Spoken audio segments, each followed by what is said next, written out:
bilbila keessan kana erga bittanii fi asjittuu wantoonni isin Google irratti gaasarchi godhaa jirtan hanga irratti akka stoor ta'ee taa'aa jiru ni beektaa? Viidiyoos ta'ee teekstoota hundinuu adda ta'ee isiniif taa'ee isin yoo daddaftanii ofirraa hiitan hedduu isin gargaara. Kanaaf dandeessa salphatti isinitti agarsiisa. Google irra dhuftanii My Activity jettanii barreeffattanii sarchi godhattanii ergasii haala kanaan My Activity hojii kana gattuutanii ergasii gaa haala kanaan isin dhufa hordoftoota kiyya ergasii gaa haala kanaan scroll godhachaa wantoota isin gaa bilbila keessaniin sarchi godhaa turtan keessattuu gaa warroonni gaa taappaa sarchi godhu salphatti gaa bilbila keessan nama bira dhaqee isin kaaniin sumala waan ta'eef salphatti haala ittirraa ofirraa haquu dandeessan isinitti agarsiisa.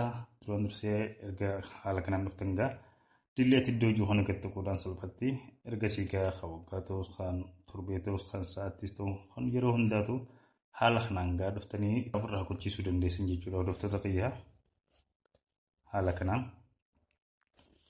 kan ji'a barbaadanis kan yeroo barbaadanii kan waggaattis barbaadanii irraa ofirraa haquu dandeessanii. Kanaaf ogaatti fayyadamaadhaa yoo isinitti tolee laayik, sheer, faavoraayit, koppiliin godhuun dagatinaadhaa yeroo gaarii qabadhaa. Turtii gaarii.